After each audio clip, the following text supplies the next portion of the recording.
Hey guys, Tyler here for the channel today with some pretty exciting news. We ended up purchasing a side-by-side. So this is it. This is the Can-Am Maverick. It's a 2013 model year and it has a ton of extras on it. So I'm just going to do a walk around on the machine and kind of show you some of the extra stuff that it has on it.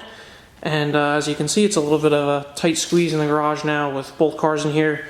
But totally worth it to have this thing in here. So I'm just going to go ahead and start up in the front and start going over some of the extras that this thing has on it. So in the very front, you can see that the front bumper has two LED pods on it. And then if you work your way up to the top, it also has a, I'm guessing 50-inch light bar, maybe a little bit smaller, but has a light bar on the roof as well. If you come down to the shocks here, it has aftermarket shocks.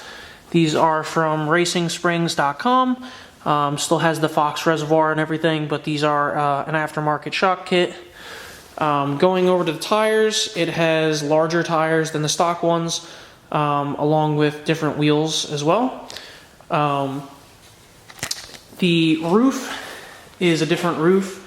I don't remember which brand this one is. I don't know if it has it on the back. Oh, the EMP roof. So it has a different roof on it. Going back over to the front, it has a front windshield. This is a full windshield, which is really nice if you go anywhere where there's water, because, you know, the fenders on this are pretty big, but every time you go through a puddle, it splashes water up. So the windshield really helps kind of get rid of some of that piling into your lap, or at least reduces it. Coming around to the side of the machine, we have aftermarket doors on it, which are really nice. They have a nice little handle you just push down, and they latch really securely. Have a little tether on it so they don't fling open and smack the side of the machine or the side of a car, which is a nice setup. We'll stick with the outside of the machine for right now.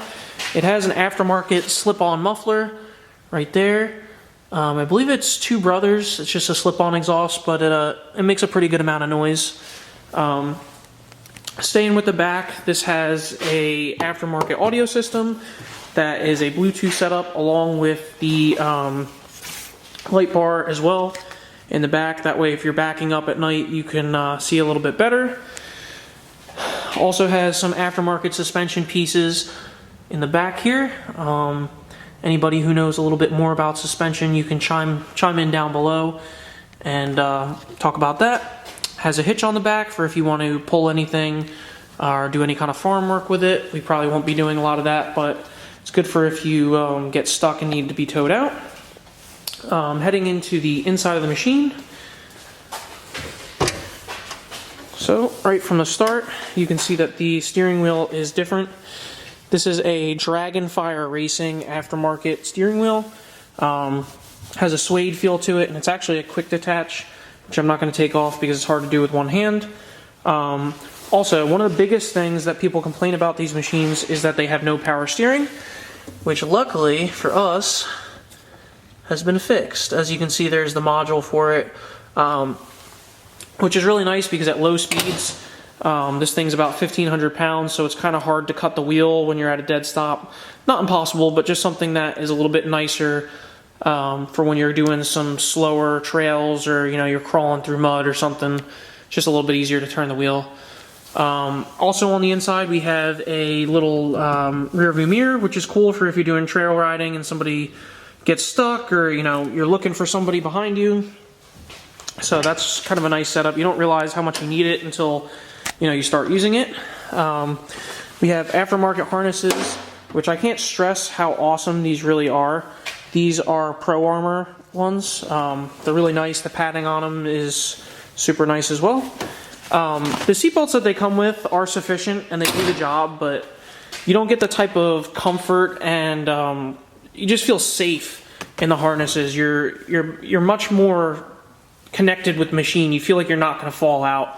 And the doors definitely help with that, keeping your feet on the inside over large bumps, or if you happen to tilt to one side or the other. Staying with the inside, We also have a Tusk off-road bag, which is pretty nice. It's pretty big, and it's got some straps on it, so we just have it hanging on the bar here. Inside we have a tow rope in case we get stuck. There's some gloves in this pouch here, and then we also have some zip ties if we have to zip tie something and just to hold something together until we get back to the main spot that we started out at. Go ahead and sit on the inside here. So, in the main center panel here, we'll turn the key to the on position. The screen will come on, and it'll tell you, it'll show a little message that you can personalize at the dealership. It tells you that it's in performance mode, or the performance key, and then it'll start right out to 0 miles per hour because we're not moving. It tells you the amount of fuel you have left, lets us know that we're in park. If you move over to here, we have all of our switches for the various things that the machine can do. Camera never wants to focus anytime I do stuff like this. But we have our low beams and high beams, which you can see there. Low beams, high beams. Then we also have our sport mode. So if you're doing some more aggressive riding, you can switch it to sport, and you'll see it'll come across the thing and say sport mode active. There's always warnings for everything that you do, which is nice. Then we have our bumper lights. So those are our 2 little pods. They're pretty bright, just about as bright as the headlights. Turn those off. We have our big light bar up top, which is pretty bright. It's hard to see because we're still in the garage, but between all of the lights, it's plenty. You really don't need any more than this. Put everything back to regular. Oh, I skipped over 4-wheel drive. So this model has 2-wheel and 4-wheel drive.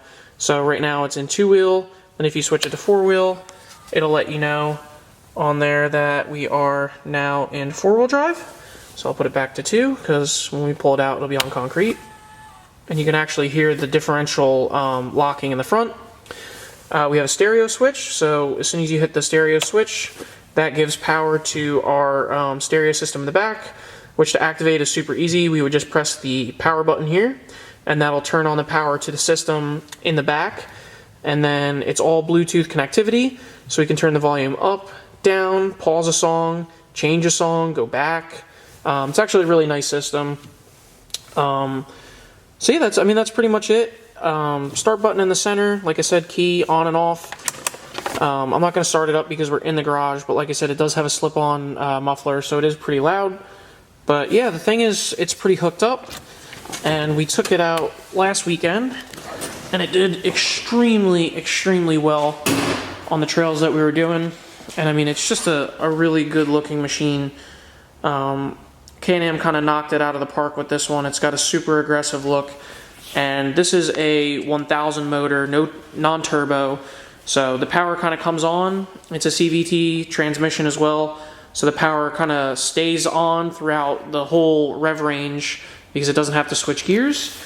And overall, it's been really cool so far.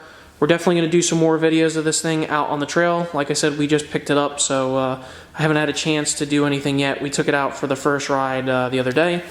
If you guys have any questions about this thing, definitely drop them down below. Don't forget to like this video and subscribe for more side-by-side stuff. We're going to be doing more of this. It's wintertime right now, so both Camaros are not going anywhere, unfortunately. They've put salt out on the roads, so we're mostly going to be playing around with this thing. Hopefully when we get our first big snowstorm, we'll take it out and I'll do a video of it. So like I said, if you guys have any questions at all, please feel free to drop them down below. I'll answer anything I can. And have a great day, guys.